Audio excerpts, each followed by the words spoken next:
Hello, MotoAmerica fans. Welcome to this latest edition of Off Track with Carruthers and Bice. We're 1 week away from the penultimate round of our championship this year, which will be at Circuit of the Americas in Austin, Texas. Hope to see you guys there on a week next weekend, actually. So it will be the final round for Stock 1000.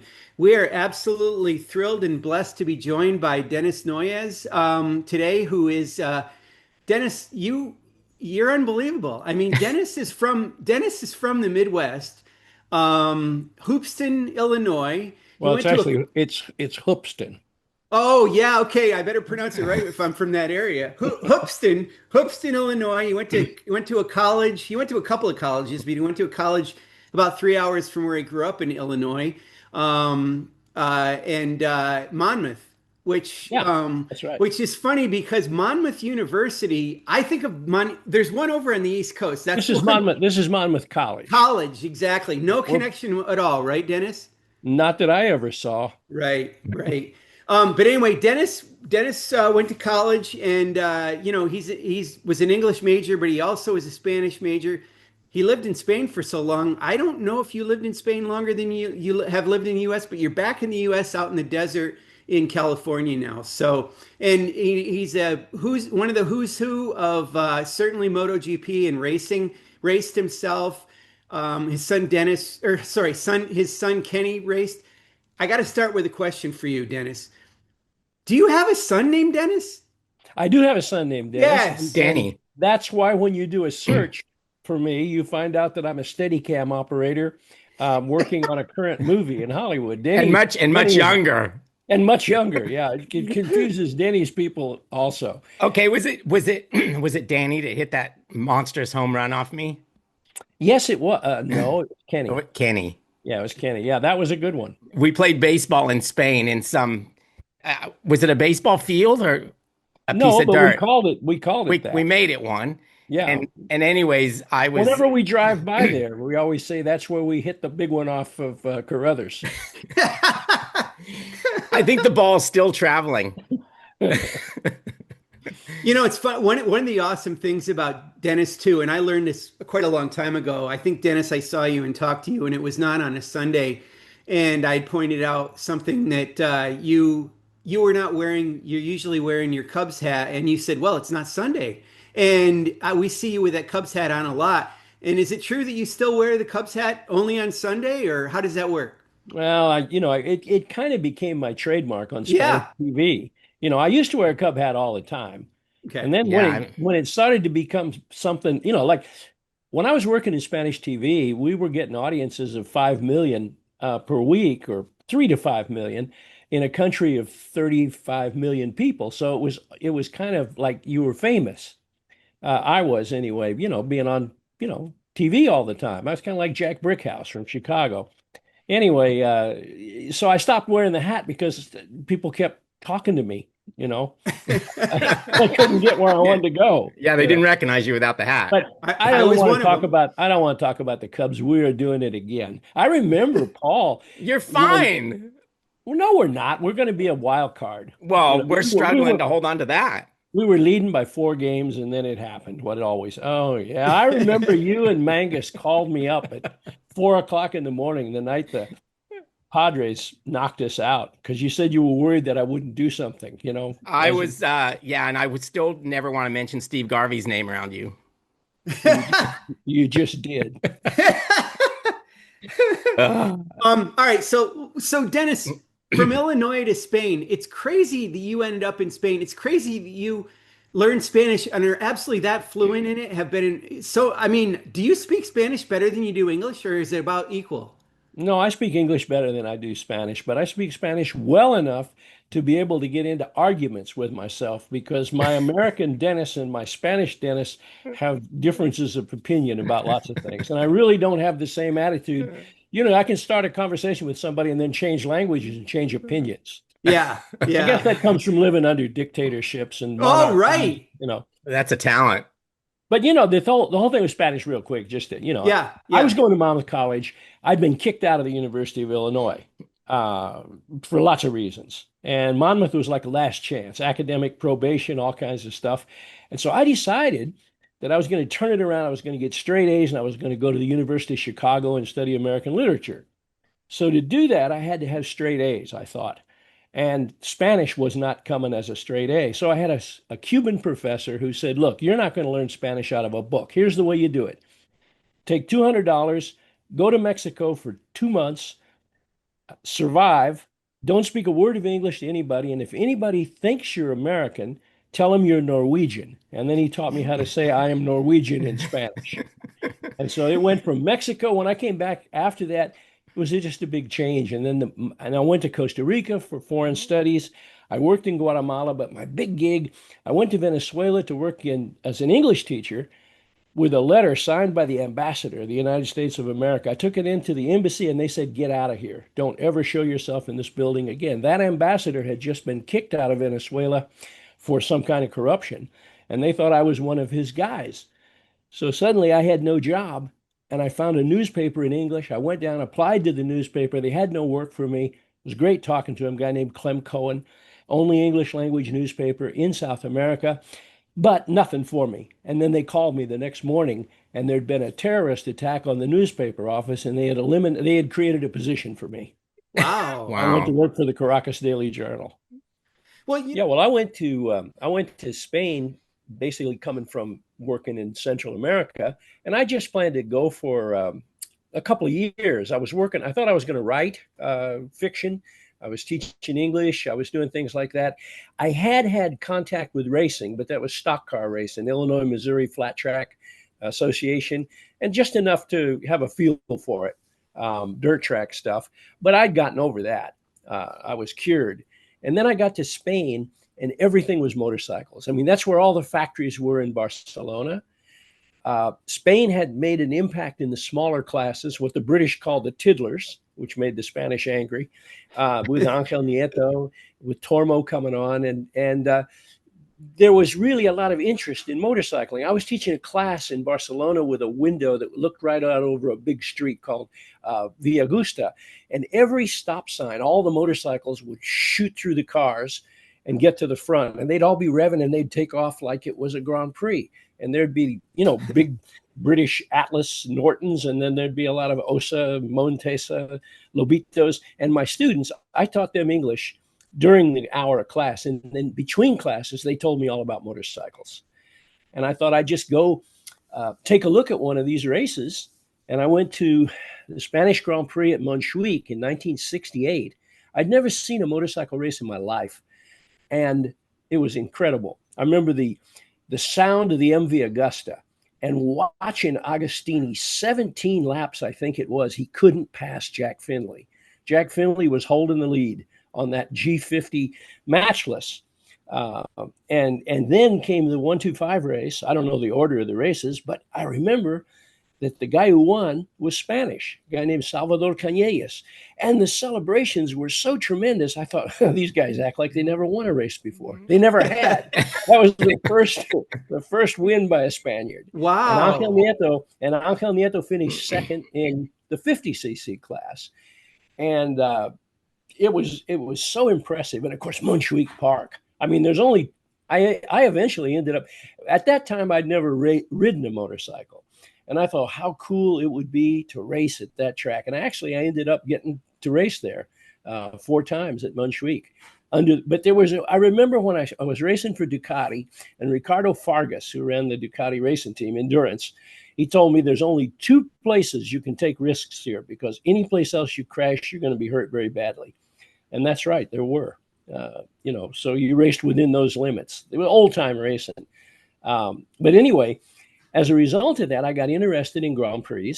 I bought a motorcycle. It wasn't such a racing bike. It was a BMW R27 with a 250 18 horsepower with a drive shaft. So that was not, a real sports bike.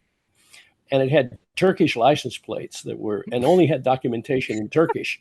And the Guardia Civil stopped me a couple of times, and they just let me go because they didn't want to go through all the paperwork for an RC27. Anyway, I went back later that year to watch the 24-hour race, and just gradually one thing led to another. I started reading about motorcycle racing in Spanish because the American magazines didn't get there. And then, I don't know, I just got hooked on it. I ended up starting to race myself in Spain with a 250 Ducati, and a guy named Jaime Alguersuari, who was a dreamer. He was a He's the guy who organized the Super Prestigio races. He's the guy that owned Solo Moto, the magazine. He looked me up as a translator. He wanted me to translate a road test that he'd done of a Sanglas 500cc single into English. And he didn't mention the bore or the stroke. You know, it was a different kind of road test. And in the process of doing several articles for him, I started thinking, hey, I like the way this guy writes, his style. Maybe I could write. So I wrote a couple of articles in Spanish just for myself, and he saw one of them and published it. And the next thing I knew, I was occasionally going off to cover Grand Prix. Usually I was road testing. But so I was there when the Americans first made their appearance. It was Pat Hendon won in New Zealand. That was the first win by an American in Moto Grand Prix racing. And then Steve Baker came the next year. And suddenly I was getting asked all these questions about things I didn't know about. So I had to get people to send me Cycle World and Cycle News from the States so I could find out what was going on, so that I could tell the Spaniards what they thought that I should know just because I was an American. And we knew Roberts was coming. And Dennis, yeah. Did you know who Kenny Roberts was at that time? No, I thought he was Kenny Rogers. I thought he would. No, I didn't know. I had heard of Kenny Roberts, but I don't know why. I'd heard of him the same way I'd heard of Mario Andretti, racers. But by the time Roberts came in '78, I was way into motorcycle racing, and I was racing myself in England because I couldn't get a Spanish. I could get a license in Spain, but they wouldn't let me score points because the Spanish regulation said you had to be born in Spain in order to score points. So I knew a lot about the dirt track tradition. I'd been a dirt track driver of a big old 34 Plymouth with a Chrysler New Yorker engine running down in Danville in Champaign, Illinois. So I had a feeling for it, and I could kind of imagine what it was going to look like when I saw Roberts ride the 500. Because until we really saw Roberts, the 500s were ridden like big 250s. You'd be on the edge of the tire and gradually feed on the power, very little spinning, and drive them out of the corners. And I remember the famous Spanish engineer, Antonio Cobas. Yeah, I was going to mention him, yes. Yeah, Antonio at that time was working with me in Solo Moto. He was the technical editor of Solo Moto magazine. And he was a kid who knew a lot about motorcycles. That's all we knew about him. He was a university. He dropped out of the university, but he'd studied enough to be a genius. And we were at Jarama when Roberts came over. The first time we saw Roberts in Spain. And he said, "What is all this? This is Thursday before anybody had seen him on track. Said, what is this stuff about Roberts? What's different about what he does?" So I drew him a diagram of what I thought Roberts would do. Back it in, fire it out. A trajectory for the slow corners that I sort of thought that's what we would see. And Cobas said, "You're exaggerating." And then on Friday, after he went out and watched Roberts go through the Bugatti hairpin, he came back and said, "You didn't exaggerate enough," because it really did change the way people rode 500s. Wow. And Pat Hennon and Steve Baker did not do that? Well, they both had some dirt track background. Yes. But they had bought in, I think, to the European way of riding by racing with the guys they were racing with. It's like your crew chief would say, "That's not the way you ride a 500." But Hennon was very fast. I think at the time that he lost his life, he was actually faster than Barry Sheen, on the Suzuki team. And Baker really deserved a better chance because he was the first American to win a World Championship when he won that Formula 750. But he had one more season and then went home. Yeah. But Roberts was more spectacular. In fact, we didn't see anything like Roberts until Momola showed up. And then the Spaniards realized there was a whole school of them coming over, Yeah. So, Dennis, the interesting thing is we hear now, okay, Italy, Spain, even Japan. The kids are crazy about motorcycles. The kids were crazy about motorcycles even when you were there. But then Kenny Roberts comes in, and then there's this American invasion of you mentioned Randy, and then obviously Eddie, and Freddie and Eddie and all these riders that came in. But Spain had an interest in motorcycles. Did they embrace these American riders because A- they loved ab- motorcycles? Absolutely. Everybody had a favorite cowboy, is what they said. And Kevin Swantz was probably, well, Roberts, he was only racing until the end of, let's see, what do you do, 83. Um, 83. yeah. And then Freddie, and then the guy that really caught their imagination was Kevin Swantz, I think.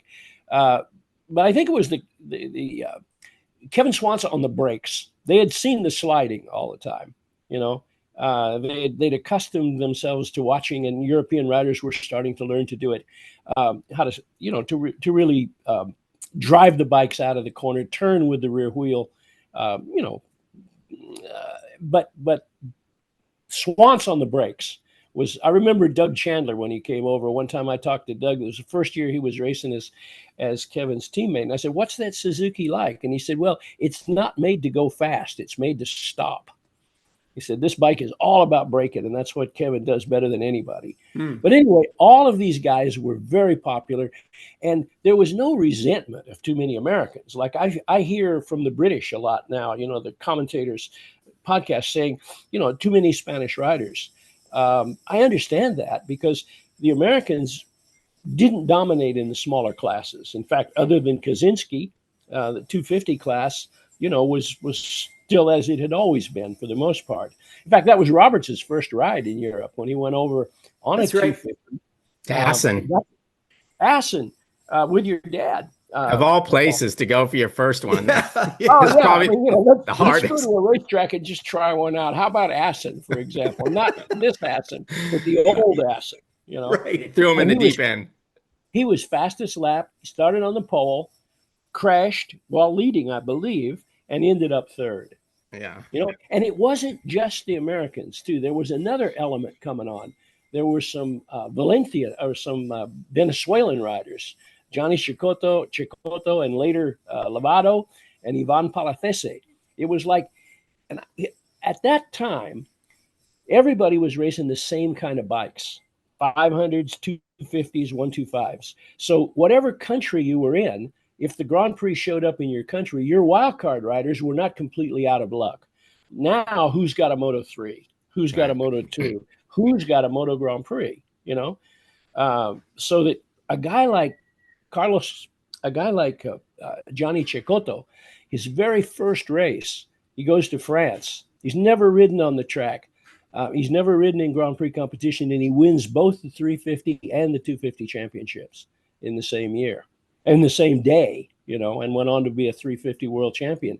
So the South, there was a movement coming from Venezuela anyway, but the United States in general,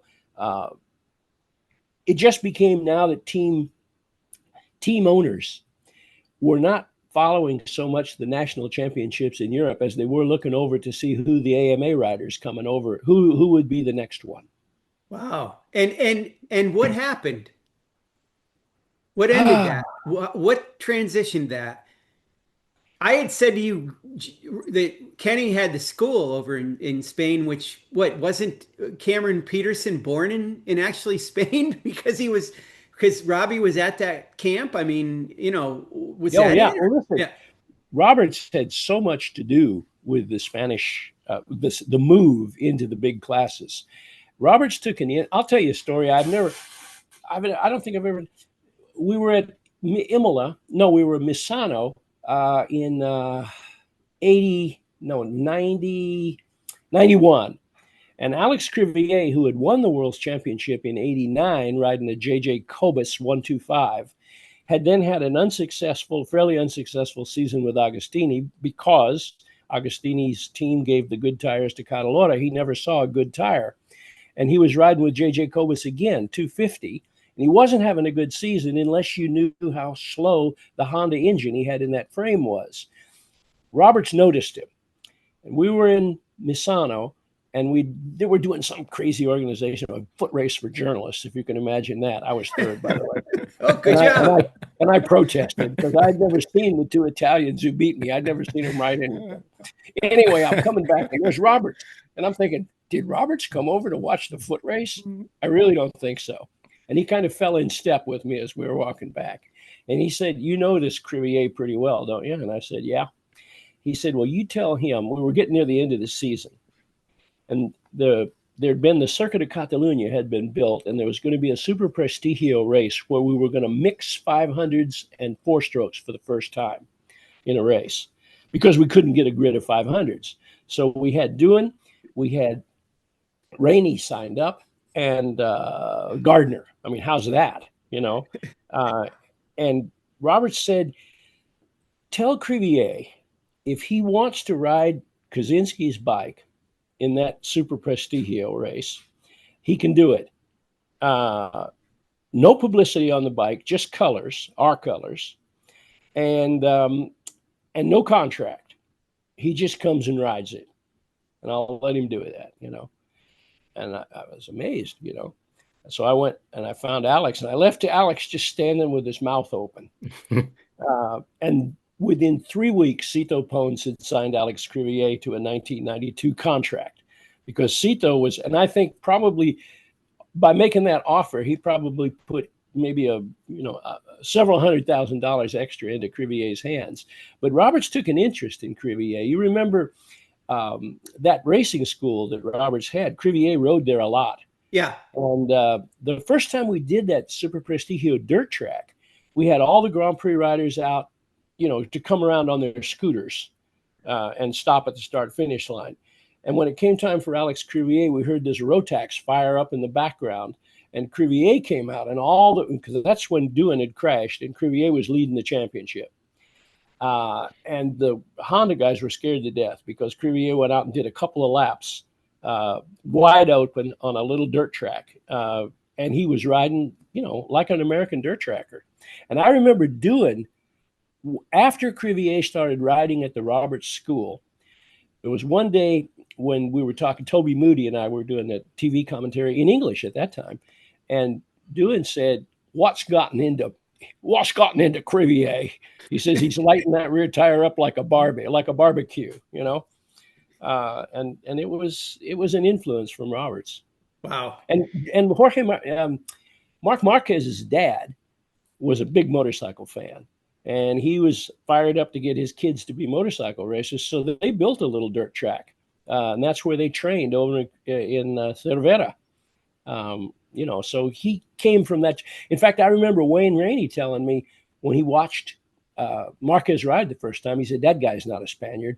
He's an American.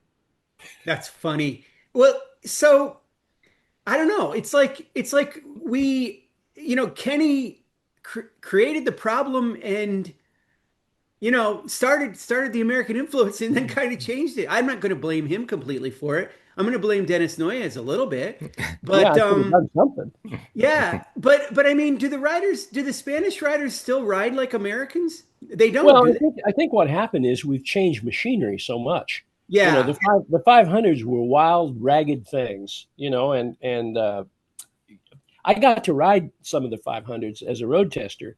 You know, I got to ride Saron's bike, Pons's bike, Mamola's bike. And even though I was just a club racer or a Spanish national racer, the things were, you couldn't get happy with them. They would put you, I mean, I never crashed one because I would have been shot if I had, but I remember what they felt like. And then riding the big four strokes was not that way. The bikes were light. There was a time when they only weighed 115 kilos when they finally moved them up, you know, so they were light and 130, 140, eventually got up near 200 horsepower. The bikes that we went to when we went to four strokes were a different ballgame altogether. Four strokes with an awful lot of emerging electronics. I mean, both Mark and Casey Stoner say the same thing. They say, we want to get rid of most of this electronics, you know, because we want the throttle to be in our hands.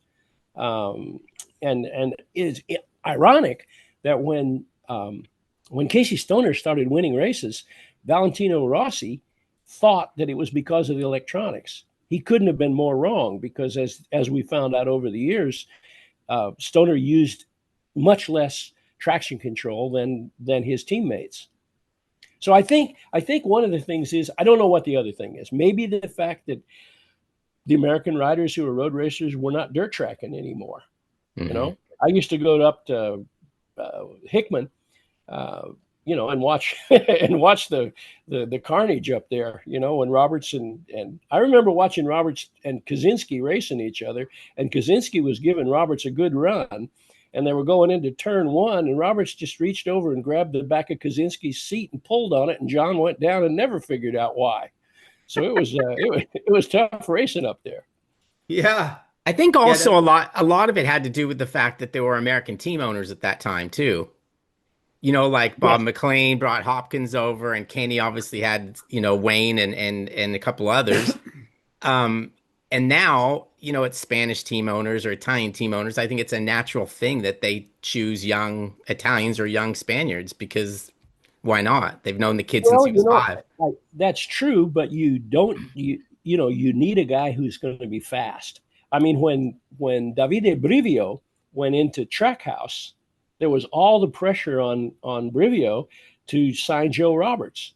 We need an American in Moto 2, and Joe has done a good job, a steady job over his years. In fact, he's won again this year.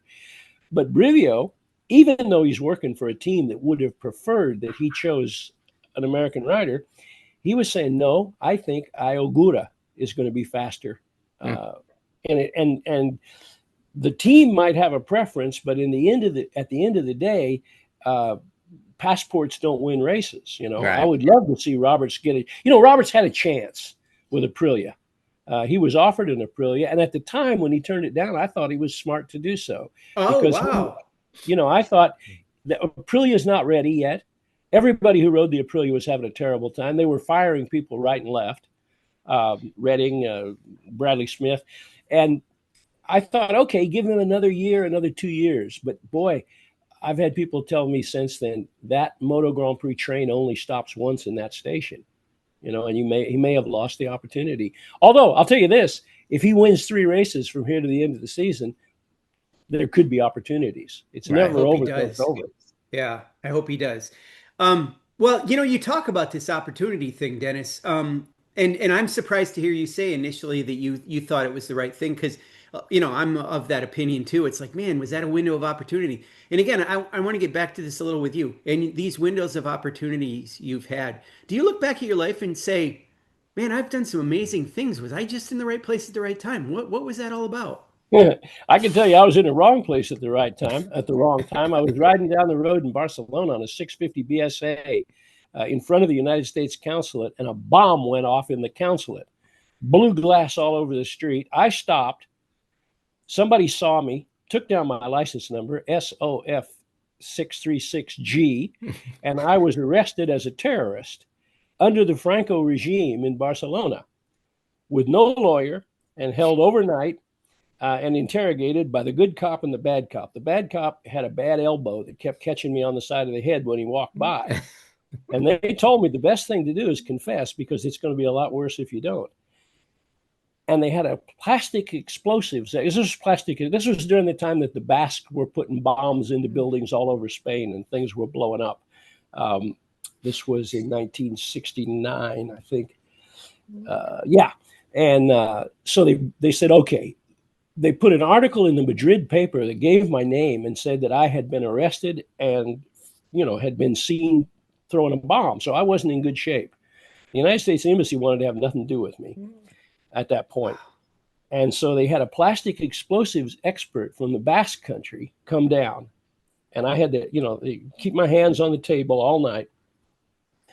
This guy came in about 8 o'clock in the morning the next day, a little guy with a big nose. And he came over and grabbed my hand, pulled it up to his nose, and sniffed it like a dog.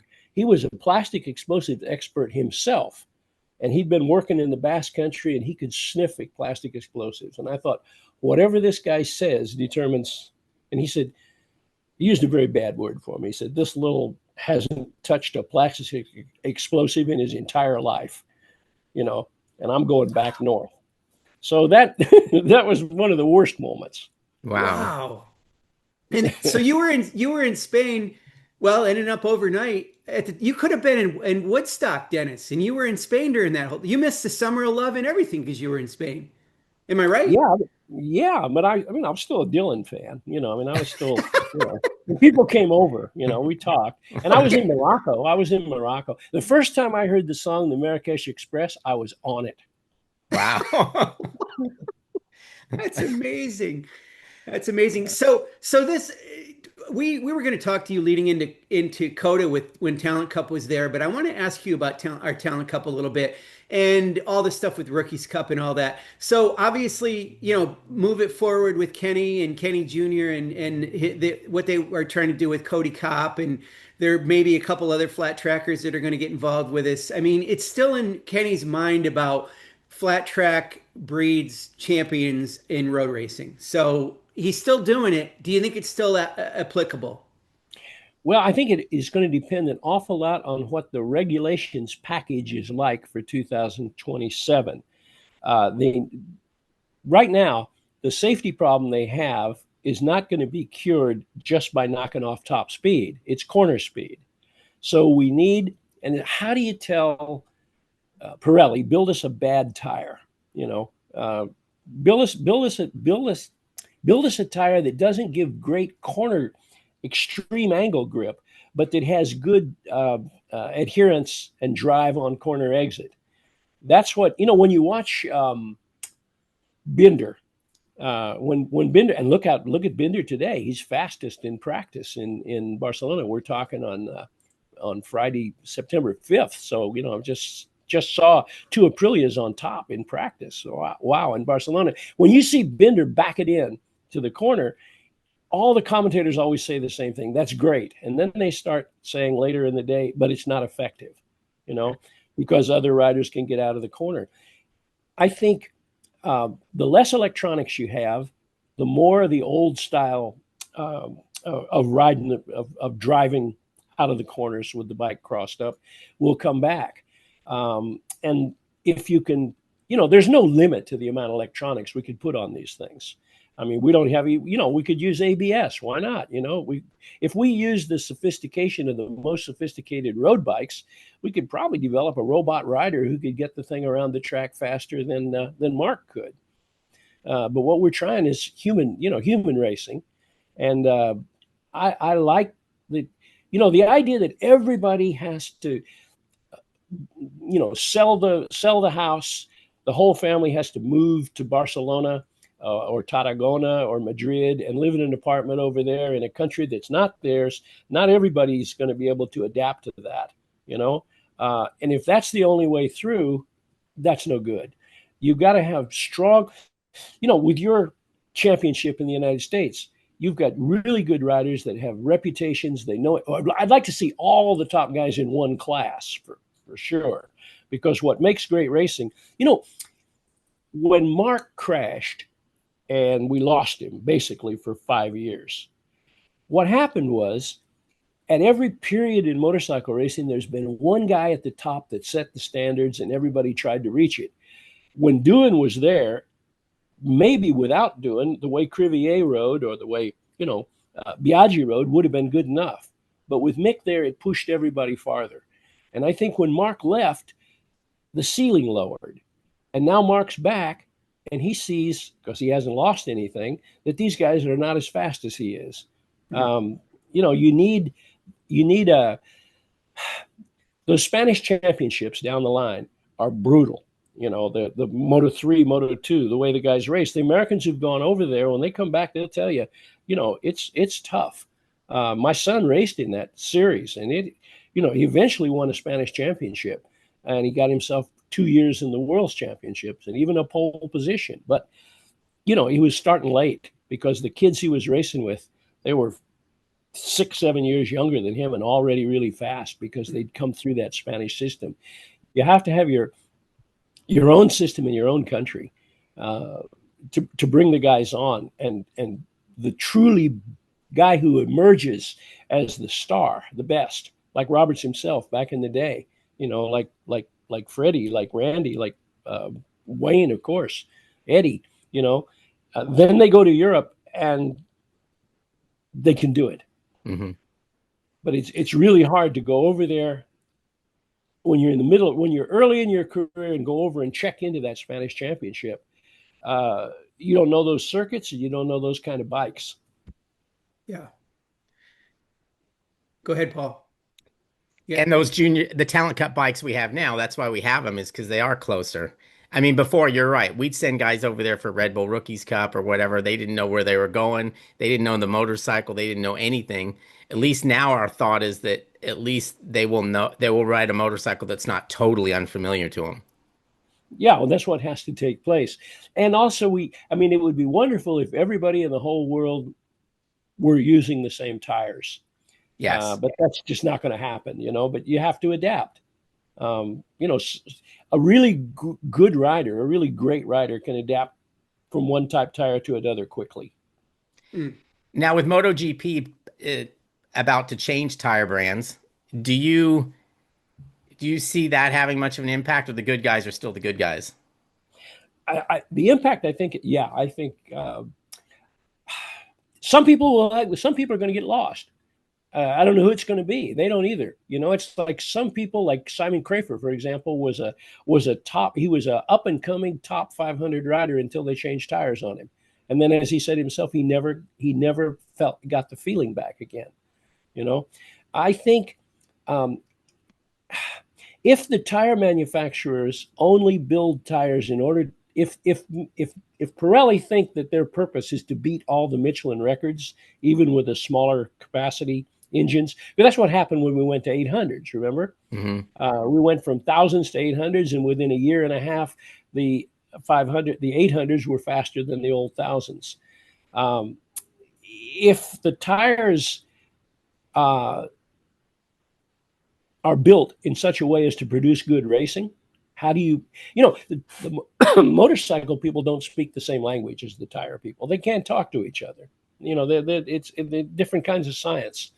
How do you tell a tire manufacturer, I want you to slow these lap times down, take this corner speed down, because otherwise we're going to run out of some of our best racetracks right now are on the edge. Jerez, turn 6 and turn 7 in Jerez. You just hope nobody crashes there. Right. Those are the two left-hand corners that come right after the hairpin, the Pedrosa hairpin. You see the bikes bailing into the walls there, and there's no room to expand, because if you increase your braking area there or your runoff area, you're going to go on to the safety road for turn 13. Right. You're coming back on yourself. I don't know if I answer your question, but I think whether it's really going to depend a lot on whether we get and I have a feeling maybe the rules are already made for 27. So we either got them right or we didn't. And it's just hard to get tire manufacturers to not chase lap records. I mean, I think this time, because you're coming down 150 cc's, then you're not expected. If you're going straight from, like when you made the change from Bridgestone, to everybody on Michelin, everybody on Bridgestone, right away they were saying, these, 0.2 of a second faster, 3. You won't be saying that now. Right. And the pressure won't be there. And another thing we need to do is have the tire manufacturer build a tire that we can say, okay, as long as you go to the grid with this pressure, you're going to be all right. Pretty much what Kevin Cameron's been saying for the last couple of years. You should have a tire pressure that is your tire pressure when you leave the pits, regardless of what motorcycle you're on. If you can't keep the pressure, you change the motorcycle. But you can't have the rider during the race monitoring his tire pressure and then pulling people off the podium, Right. Yeah. That's afterwards. true. That's so true. Hopefully Pirelli will have more tolerance in their air pressures. Yeah. So I want to ask a follow-up question to what kind of Paul said. And you were raced in national series in a country in Spain. So I want to talk about our national series a little bit and how it equates. We've been talking about prototype bikes. Let's talk about production bikes a little bit because I want to see how it equates to that because obviously the displacement is going to go down in MotoGP. World Superbike, I don't know if they're going to allow, they're probably not going to allow World Superbike to still be leader bikes. What is that going to do? Are we seeing the end of leader bikes as the premier class in obviously World Superbike and maybe even in MotoAmerica or National Series where leader bikes are the super bikes? Are we going to have smaller super bikes? Are they going to be what this super sport next generation is? It's a big question, Dennis, but what do you think?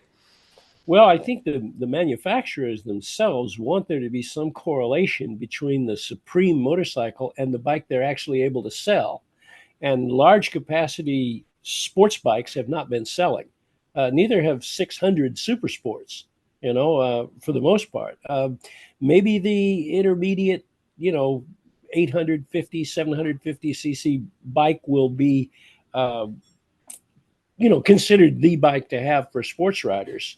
Uh, or is the racing motorcycle, going to just be completely apart from the road bike? Like a Formula One car has nothing whatsoever to do with any car that anyone has ever driven. You know, I don't know, but I don't see, for the reasons we're talking about, safety too. Uh, Road bikes are so fast now that they're in trouble. Production, Panigale is right on the limit of what a Grand Prix track would allow you in runoff room. So I don't know if I answered your question. I You don't know did. the answer to that. No, you did absolutely, and it is obviously the these twins, these middleweight twins bikes that have created this Twins Cup class is that's proliferated because of manufacturers as well. I totally get that, but yeah, I'm just wondering. I mean, we want like the fastest, baddest bikes out there, but I don't know. I'm just wondering if we're gonna have leader bikes even after maybe World Superbike if they change and. I just don't know. I mean, they're production bikes, we're production bikes. We do some things that are different than World Superbike, but I just wonder what's going to happen. There's a lot going to change in the next coming few years, obviously. I mean, the value of World Superbike is that it makes it possible for a guy who comes from a country where they don't even have racing motorcycles, like Rafkat Lioglu, coming from Turkey. Uh, he would not have been able to become who he became if it wasn't for production based engines, production bikes. Um, and what's going on over there in Turkey is amazing right now. Talk about the Roberts Ranch; they've got their ranch over there too. You've got Onyu, and of course this was all from Sufoglu, who created all this. By the way, that number 54, that's going to create some kind of a little bit of a controversy here between Fermin Aldeguer and Toprak Rafkatlioglu, because that number is Sofoglu's old number. And you know what it comes from? It comes from the driver. It comes from the driving, from the license plate of that area of Turkey that Sofoglu comes from. Wow. You can know in Turkey where people are from by the first two numbers. And 54 just says, I'm from here. So, Wow. Thank you for that. Wow. I love that because it was a random number that is now pretty iconic at this point. So incredible. Thank you. That's good stuff. Um, Dennis, so all of us share in common that we're writers. That's our background. Long time I've had my people ask me this. It hasn't been for a long time, but people said, would you ever write a book? And I said, no, I don't have the attention span to sit down and write a book. You've written books. How do you keep yourself focused on a chapter book, a book that goes on and on? How do you stay dedicated to that when you're jumping? You look at all the things you do in your life. You're all over the place with what you do in life. So is that hard? well, I wrote books about motorcycles. Uh, Okay. and that was pretty easy because we're journalists and we're putting it together. I did a couple of books in English and a couple in Spanish, but actually I was a fiction writer from when I was in college. It's just, and I was writing in English in fiction, and I had a story I wanted to tell. It has no motorcycles in it. Can I plug my book? Yeah. Yes, please. Yes, that's why I brought it Yeah, up. Yeah. published a novel called Yonder's Illinois, which has I finally put a motorcycle in it because I thought I better put one in, but it has nothing to do with motorcycles. it has to do with American heartland. And I was really inspired by writing about an honest cop because of the honest cop who pulled me out of that interrogation center in Barcelona. Because had he not been an honest cop, things might have gone a lot differently for me. But I remember when I went to the big publishing companies, and they said nobody wants to read an article about an honest cop, you know. So I got a Spanish publishing company to do it. Anyway, it's available on Amazon, Kindle, Apple as well, and it's Yonkers, Illinois. But also, you know, Kenny's written a book, which is available in English now. My son.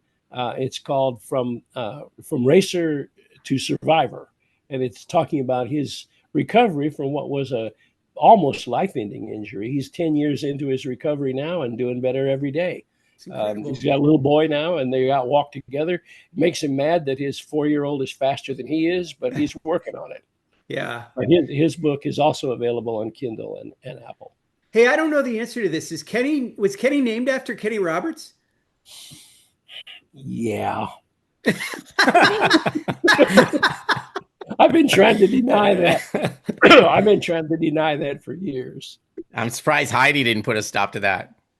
But, well, anyway, my other boy is named Denny Lawrence Noyes, and he's not named after Jorge Lorenzo. But in fooling around with his passport, he changed his name to Denny Lorenzo Noyes, so everybody thinks I named him after Jorge. Oh, yeah. What is Noyes? Go ahead. What is Noyes' back? What is that? What's Noyes? It's origin? Noyes is actually Noyes. It's a British name. Alfred Noyes, the poet, we're the same family from Massachusetts, New England, stuff that's got nothing to do with Hoopson, Illinois. And when I went to Spain, I kept trying to tell people my name was Noyes, and they looked at it and said, no, it isn't. It's Noyes. That's the way you pronounce it. So they caused that. They caused the syllable. They won. Okay. Yeah. I always thought it was 2 syllables. I had no idea. You one of the things about you as an author, and we all have this in common, and authors do too, you have to draw from personal experience to create stories, whether it's character names, or names you might have heard somewhere, or you mentioned the fact that you had involvement with the police and you created this story based on things that happened in real life. That's a commonality among fiction writers, isn't it? That they have to draw it from somewhere. They can't pull it out of thin air. Is that correct? That, and in fact, there's another saying too: books write books. Books that you've read influence you too. Sometimes you'll be working and you'll say, "Well, this character is like that character. What would he do at this time?" I don't know.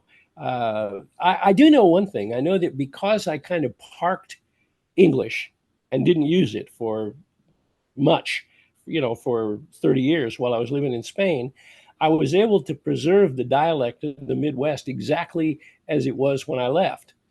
Mm-hmm. So that, when people read the story, they say, oh yeah, that's the way people used to talk back there.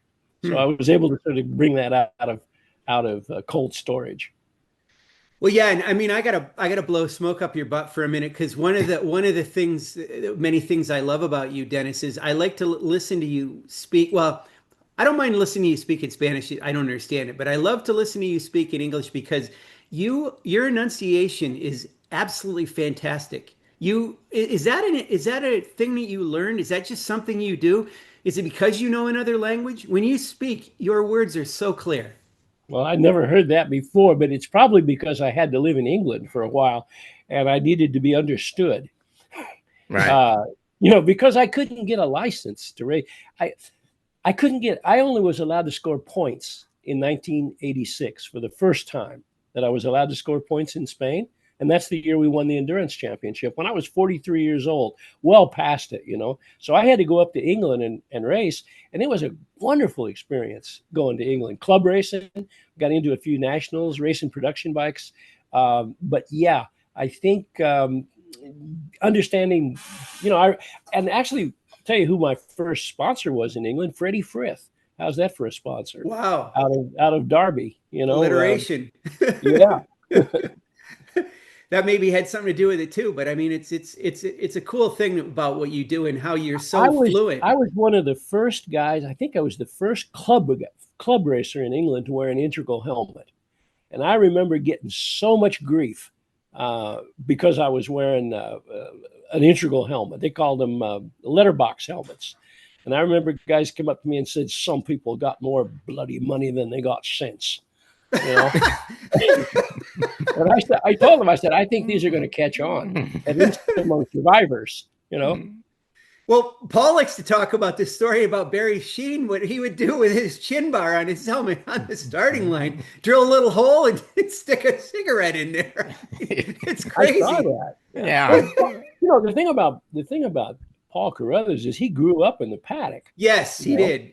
And he thought when his dad went off to work, he was just going off to work like everybody else, you know. And Jack Finley lived next door, and Finley used to come home in an ambulance once in a while, and Kel just always walked in. You know, Kel Carruthers was the fastest 250 rider I ever saw in my life, just as a flash impression, because I went up to England and I was watching British National, and Kel was riding, and I think he won by about 12 seconds, and it was a 6-lap race.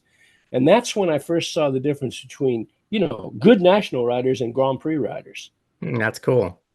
Yeah. It's funny because you mentioned, you know, he goes off to work, and as a kid, well, my entire life when he raced, I never was worried about him. It was, he wasn't a guy that crashed, and that was Finley next door that crashed. Well, yeah, Finley next door. And like we always talk about with him, it's like, when you race back then, there was no guarantees that your best friend was going to come home with you, you know? I remember that. Well, I went to the Isle of Man to see Santiago Herrero. You know, he was racing your dad for the championship the year before when Kel was on the 4-cylinder Benelli. What a combination of bikes, too. You know, 4-cylinder Benelli against the single-cylinder Osa. Right. You know, the Benelli was kind of a pig when you actually saw it on the racetrack. The 4-cylinders sounded good, but the Osa was a real racing bike. Anyway, then the next year when Kel was on the Yamaha, I think that was the year Rodney Gould eventually won the championship. I went to the Isle of Man specifically to see Herrero, and I saw 6 guys get killed on one weekend, and I knew 2 of them, you know. So, you know, that's where you made the decision coming back. I was thinking about racing bikes, and I was thinking after 6 guys got killed, maybe I wouldn't do that. Right. And then I stopped off at Mallory Park for the post TT, and I thought, now that looks a lot better.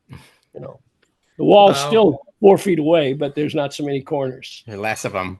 Yeah, and I'll say this about Paul's dad, which Paul, you know, Paul has told me this, and it's something that sticks. Kel never broke a bone when he raced. Is that right? Yeah, never did. Yeah, it's incredible about him. I mean, you know, when we talk about Kenny Roberts, Kel and Kenny, that combination is what, you know, took the rough off of Kenny to a certain extent. Right. I remember those 2 motorhomes leaving the paddock with, I don't know if it was 2 motorhomes or a van and a motorhome, but I remember watching Kenny was so close to the rear end of that. You know, Kenny couldn't find his way out of a paper bag if you left him loose on a British highway. No, I remember we were at a party after Donington one night. It was something to do with Riders for Health. Barry Coleman, you know, we were there, and Kenny had to go someplace. And he said, well, can somebody drive me? He said, no, because we've got this meeting later. So Kenny went in the car, and I said to Barry, where's he going? He said, I don't know, but he'll be back in a half hour if he can find this place. And he didn't find anything. He came back again. Yeah, it was funny. We had 2 motorhomes that were identical, and his windshield was always perfectly clean, and ours was full of bugs because he just drafted us all around Europe. Hey, Dennis, so I know, Paul, we're running out of time, but Dennis, can you please, if you would, tell the story about Kenny Roberts and being on the podium, King Juan Carlos? Can you please tell that story? Oh dear. Yeah, we got to end with that one. That story almost got me fired. Okay, well, I don't want to do that, so maybe, can you tell it? Are you okay with doing it? I'm working for Motorciclismo in Spain. And the boss of Motorciclismo is a very right-wing sort of guy, pro-Franco, you know, suspicious of me because I came from a democracy. Anyway, Kenny, this is his 2nd year at Jarama. He had a bad relationship with Jarama the year before. for one reason, he missed his first practice session, just like Wayne did when Wayne came over, because the AMA didn't fill out the paperwork properly, and nobody knew who these guys were. I mean, they had different numbers in every race because there wasn't a number system. Anyway, Kenny had a dispute the year before over start money because he wanted 250 start money, and they wouldn't give it to him because you only get start money the second year, not the first year. You can explain to me why that is. I don't know. Saves money. Anyway, the second year Kenny came back, and he had a kind of he had a bad attitude toward the Spanish Federation. We all did. And King Juan Carlos, who loves motorcycles, used to ride around Madrid on a bull taco, so he has come to the race to do the presentation. Roberts won the race. He didn't win in 78, but he won in 79. He comes to the podium. It's a very hot day in Jarama, and Kenny ties his leathers around the waist, and he's bare-chested, which in Spain, by the way, is against the law for men or women at that time. I was once called in. Anyway, so Robert cannot go onto the podium like that. And so if you look at the picture, you will see that Kenny is wearing a shirt that has a collar. Now, I don't think Kenny ever wore a collared shirt when he went to the Grand Prix. I know what happened. He was going to the podium. They had to do something, so they coerced him into wearing a shirt, basically dressed him. But I don't think that made him angry so much as, he understood the protocol. He's standing there alongside Franco Uncini and Barry Sheen, who finished third and second that day. And King Juan Carlos is in front of him. And Kenny's standing behind him. And it suddenly occurred to Kenny to kind of put a couple of rabbit ears on the King's head, my friend, Valentin Requena, photographer for Motociclismo, took the picture, and then the Secret Service guys looked at him, and he immediately opened his camera and revealed all the film because that picture was not going to be published. But there was a French guy outside with a telephoto lens who caught him, and the picture came out. And the Grand Prix was over. Nobody knew about it. And the next day, Monday, I come to work in the office, and there's the photograph from L'Equipe in France shows this happening. And my boss says, "Do you see what your countryman has done to our king?" And the whole office is absolutely quiet. And remember, Kenny's name was King Kenny. Yes. And I thought it would be a good thing to say something in defense of the Stars and Stripes. So I said, "I only see one king in this picture." And not long after that, I went to work for Solo Moto. Okay. In Barcelona. But Kenny said later, after that, he said, "I didn't mean anything by that. It was probably a stupid thing to do." He said, "But I didn't know anything about kings. We just had Reagans over in my country." True. Oh, that's so good. That is such a good story. I can't. Thank you for telling that because that's a tricky one. I didn't know if there was going to be any issues. You're going to get any kind of something from Spain. Juan Carlos thought it was funny. Oh, really? Yeah. Because I talked to him a few years later in Jerez. Oh, well, that's all we need. Yeah, if he's cool, we're all cool then. All right, awesome. That's so good. And no one's going to go to Borrego Springs. It's too hot to do Dennis any harm at this point. Well, I think I'm okay here for the day. Well, thank you so much for being on with us, Dennis. We're headed to COTA next week. Anything you want to tell us about COTA? I mean, you've been there a bunch, and it's our MotoGP track here in the U.S., and we're going to have a round of our own for MotoAmerica. Stock 1000 is going to have the last time there, and Talent Cup will be there as well. So we get it to ourselves. It's an interesting circuit, a little bumpy. Give us your take on COTA, please. The only thing I don't like about COTA are that series of S's, right after turn one, because if you have a crash there's a possibility that a bike will reappear on the track, like we saw in Hungary a couple of weeks ago. Other than that, I think it's a great racetrack. It doesn't usually produce close racing. I don't know with your series, but we usually have a kind of a big gap because those left, right are like shopping market, kiosco. You have to go through the swinging bars, slows you down a little Right. bit. But the track is a mix of, it's a good mix, and it's really established itself because of the Grand Prix, as a track that has a strong name worldwide.